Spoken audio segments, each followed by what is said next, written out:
Hi everyone, I'm Raluca, the CEO at Beyond Dracula Travel, and this year we're turning 13.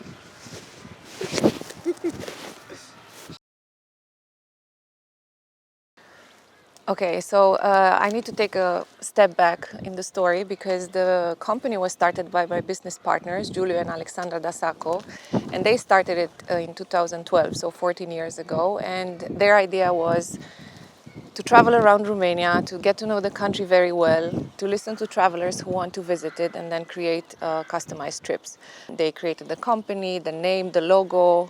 This was all of it them. And then they didn't find someone to run the company, and they closed it. And over a casual conversation we had over Easter in 2013, they just asked, and you'll have to get to Giulio and ask him, why did he approach me for this? And he told me about the idea, and he's like, do you want to join as a partner and as the person who actually runs this?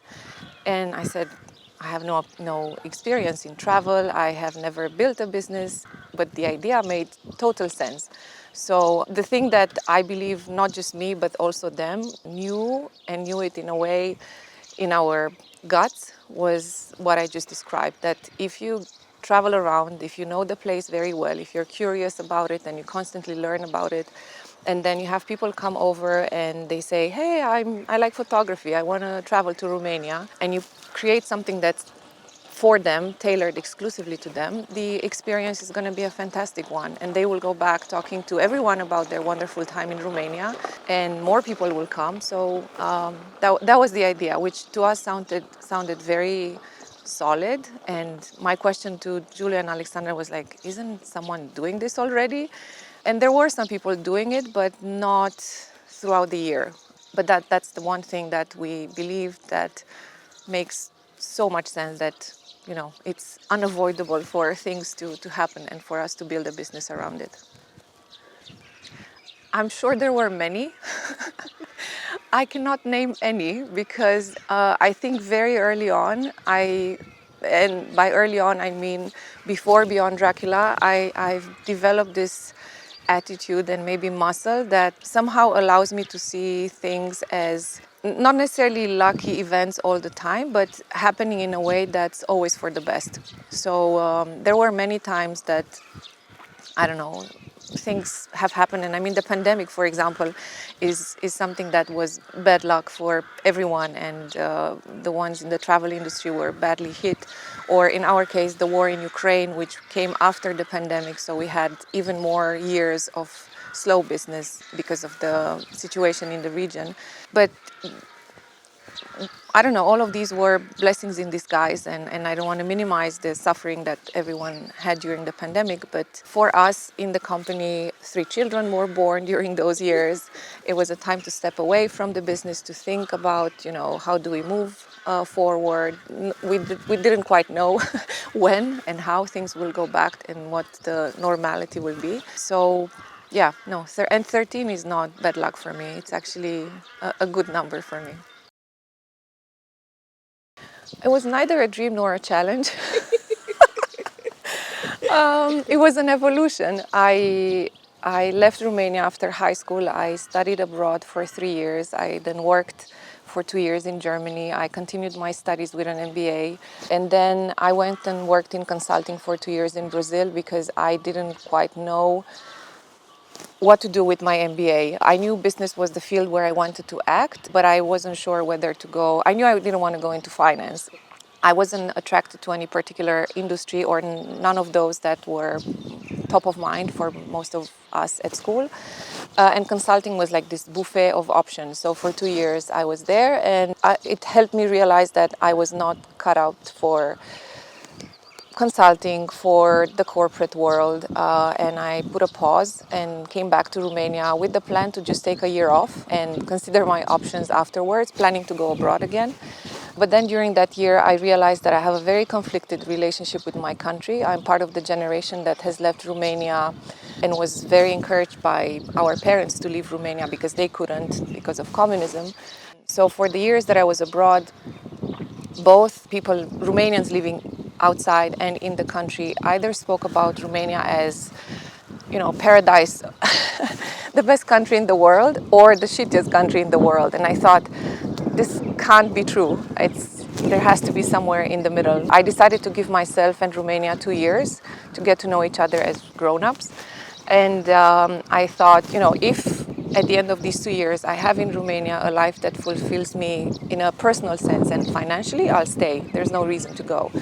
If not, then I'll go abroad. Because people told me you can find one of these two things, but not both. You can find meaning in Romania because there are a lot of things that can be done, and it's a country full of opportunities and full of creativity and space to build stuff. But you cannot earn enough to sustain the lifestyle that I wanted, or you can get a job in a corporation and get the financial benefits, but essentially get the same thing that I would get in a country abroad, but with better infrastructure and healthcare. And it was during these 2 years of getting to know Romania that Giulio and Alexandra approached me, and it just felt right. And I gave myself time to see how it goes, and here I am 13 years later, and I want to say it went really well. So it was an evolution of somehow my life and my life choices. So neither a dream nor a challenge. I want to say the usual, but maybe this is not the usual. So we don't do anything related to sex, drugs, and hunting. Like the kind of, we've never done anything coming close to these topics. We did have requests for trips that had hunting in them, and then we referred people to places where we knew the properties were doing proper forest management, and it wasn't the kind of hunting where, I don't know, it just felt the animals had no chance from the beginning. So we would not do that, and we would, as a rule, stay away from anything that is in any way disrespectful towards us as a company, the team, the guides that we work with, our partners in the country, and the whole image of Romania. And so we wouldn't do anything that treats with lack of respect and dignity any element in the big circle that makes our work. Two things come to mind. One is not a concrete example, but something that sometimes happens, and it's when people come and for various reasons they request that over a short period of time they cover a lot of ground in Romania. And because we really want people to leave the country with wonderful things to share, I don't want them to be exhausted. And because we know how long it takes to get from one place to the other in Romania, and also the type of destination that Romania is. So it's a place where you should slow down a bit, and that's the kind of value that Romania adds to your life. We would discourage people to do too much in too little time. And whenever people listened, so as in we refuse if people insist, for example, to do all of Romania in 7 days, we say, unless you have a helicopter, that's not going to be something for which we are fit. So if people appreciate our advice and expertise, and they limit the ground they want to cover in the time they have, or they extend the period they have available, they come back at the end and they say, okay, you were right. I mean, it's a lot of driving, and there are so many places where you need to take a bit of time to feel and to not just rush through them. And the other concrete example was a client that approached us for a very complex trip. Somehow we replied and we said, okay, we're fully available, all hands on deck for this kind of trip, just because of what we know that it's going to be required. And we quoted a price for it, and they came back and they said, no, but we don't need that thing, and we don't need that thing, and we don't need you to do that. We're going to have people on the ground. We just need you to listen to instructions and kind of run operations in a way. And I said, unfortunately, we cannot do that. We work hard to be able to be super creative for travelers, so that we don't just book transfers and connect dots on the itinerary, but we're actually constantly thinking how else can we improve their experience. And that's the spirit that the guides we work with also have. And we said, for this kind of service that you're asking, we're not the right agency and you shouldn't pay us all that money. They came back to us and they said, no, we actually need all the creativity and we need you to help us think and plan before and then also during the trip, because this is an important client for us and he's very demanding and we want this to be a success. And it was. So not just me, but also the team. We love working with travelers who are really curious and involved in the trip planning. We're super lucky because most of the travelers that consider Romania have been all over the world.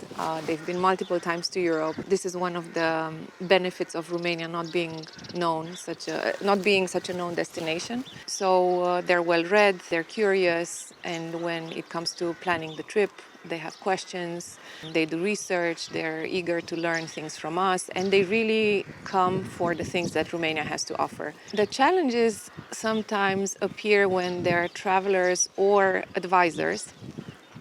We don't always know whose need is this, to have the itineraries very well timed, like everything by the minute.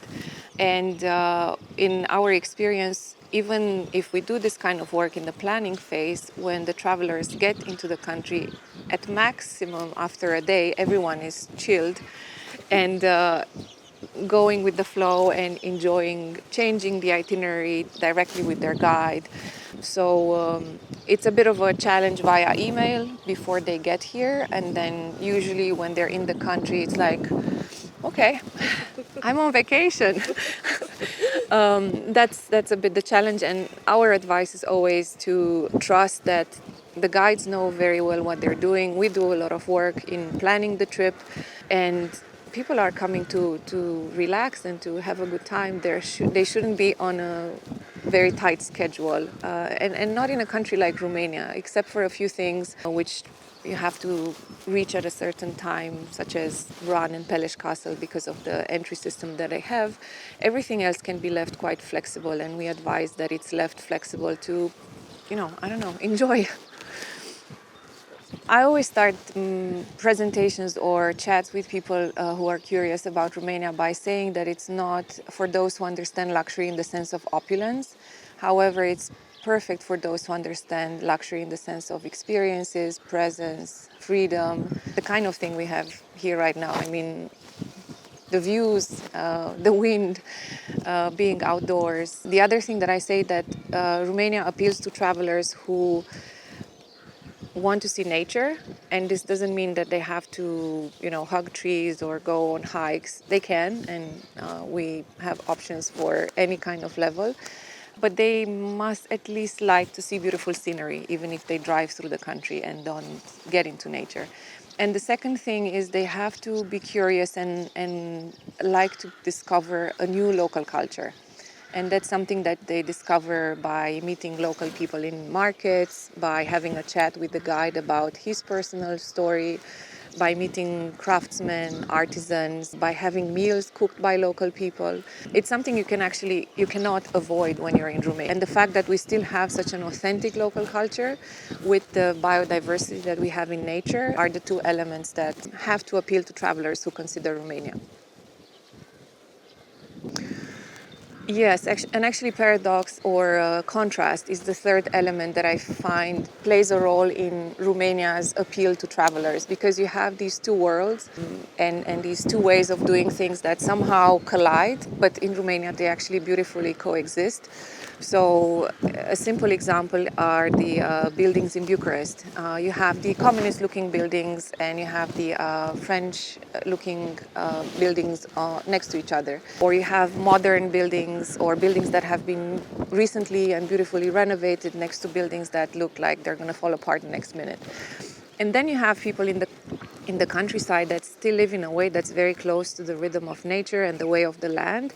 But in their pockets, they have like super fast and super smartphones. And these two things they coexist. This kind of paradox you find in many, many places and in many ways in Romania. And it's another thing that I think should someone work on Romania's branding could be considered. So we started off 13 years ago without knowing whether our idea was gonna stand as a business idea, because everyone told us it won't. We just believed it will. And we held on to that. And I think the first 3 years we just gathered proof that the idea stands and this can be a business. Then for the next 7 years we figured out how to actually operate, and my desire and our desire with Giulio and Alexandra was to make people aware that Romania is an option. And to give you a sense, we were going to some of the trade shows and we were giving geography lessons, because Romania was just in this dark corner of Europe.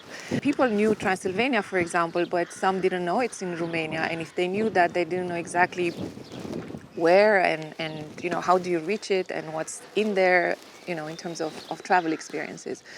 And after 10 years where I thought, okay, we kind of did an okay job putting Romania on the map, at least in the little bubble where we operate, what's the next challenge? Because I always need a challenge, and it has to be a bit beyond than just running a business and making a profit. And because I noticed that most of the things we talk about are related to Romania as a country and not Beyond Dracula as a business, I thought this is the gap. Romania doesn't have a brand, or it has. Some people have associations with what Romania is about, but many people, when you tell them Romania, it's a blank in their heads. I said, let's spend the next 10 years exploring Romania's brand. I didn't want to set the goal to find it, because I don't know if we will, but because we engage with travelers who see it for the first time and get their impressions, and because we do constant research on the ground and see the country, I thought we're in the perfect position to just explore and see, okay, what could be the face and voice of this country. So this is what we're doing for the past 3 years, and hope to keep doing for the next 7, and then I don't know where we'll be and what the next chapter will look like. But when I think of Beyond Dracula, I don't think we're a travel agency. I think we're just putting in the work and doing our part to give Romania a face and a voice. And we're doing that both for travelers, so people who come and discover it, but even for Romanians, because I find that sometimes, and it's not something just about Romanians, we don't know so well the country where we're living and the city where we're living. So sometimes it helps from people from outside to come and say, oh my God, that's interesting. But because you do it every day, you take it for granted and it's not something special. One trip that answers both questions is a trip we've designed in 2019 for a couple who came with their daughter, who took, I think, 23 days to discover, to stay in Bucharest, Transylvania, and Maramureș. And I don't remember exactly if it was a minimum stay in each place of 2 or 3 nights, but they really wanted to take their time in every single place. They didn't want to rush. They didn't want to have, a very packed schedule. They wanted to cover a bit of everything. They wanted to understand the history of the country. They wanted to do things with their hands, like they baked bread somewhere in Transylvania. They wanted to be exposed to the cultural diversity that the country has, so meet people from the Hungarian-speaking regions, meet Roma people. And they wanted to cover these almost 3 separate regions, because you have Bucharest as the entry and exit point for most people. Then you go into Transylvania, and then they actually wanted to go all the way up into Maramureș as well. And if I'm not mistaken, they left the country flying out from Cluj. So I just find that they had such a balanced experience with urban visits, rural visits, boutique hotels, guest houses, time spent outdoor. They went for walks, sessions with these local chefs. They met artisans, they went to a sheepfold, and they took time to, just relax. Just telling you about it makes me feel relaxed. And they had a wonderful guide with them. They bonded really well with him, and he was also able on the way to just add little things or small detours based on discussions they've had and curiosities that they've shared with him and not in the planning process. It's a moment from November 2022. I took part in a trade show in Puglia. It's called Do Not Disturb. And the positioning of the trade show was for agencies and properties that had this element of privacy, exclusivity, and there was one more thing, sustainability. And I thought, wow, that's Romania. So we got accepted, we went. I had a journalist sit in front of me and she's like, what's Romania doing here? And I thought, please, let me tell you. The positioning of the trade show could be interpreted in a couple of ways, and it's true that most of the other participants were yachts and private villas and very, very high-end properties and agencies from destinations that are known and able to offer luxury in the sense of opulence, which is the most common definition, I guess. But I felt, and the organizers agreed, that Romania belonged there as well, but just with a different understanding of what, privacy and exclusivity and sustainability is. And I remember coming back from that trade show and I realized that my work is easier than I had thought before that moment, because a part of me still felt that I need to prove that Romania is a country worth considering, and that whenever I was traveling through the country and finding things that I knew were not going to be good enough for some of the travelers, I was getting upset and thinking, why? Why can't this be, the perfect luxury hotel? Why can't this experience? Why can't, I don't know, the streets be cleaner, or, things like that. And after that trade show, I don't know exactly what kind of stars were aligned or what other things have happened, but this question from the journalist for sure played a role in it. I came back and I thought, I just need to talk to Romania about the way it is. And if I do that well enough, the right people will come and have a great time. And those for whom Romania is not a destination to consider will not. And that's actually great. And in this brand exploration that we're having, I got to the conclusion that many countries are branded to appeal to everyone. And many of the country brands are very general. I don't know if that's the right job for a brand to do. I find that when branding is done right, whether it's for a country or for something else, it speaks to some people and it doesn't speak to others. And I find it's the same with, in this case, Romania. It should definitely not be considered by some travelers. And it's definitely an amazing choice for others. One song, okay, I don't fully know the name, but it's the one that I'm listening for almost 4 months now on repeat. So it's a song called Beto's Horns, and it's a collaboration between Ezra Collective and Fred Again. Yes. Yes, Raluca. So this is my song, at least right now. Or no, it's been for 4 months, so it's sticking. Perfect trip. So let's see. I gave birth to 2 kids in these 13 years, so perfect or good meant different things depending on their ages.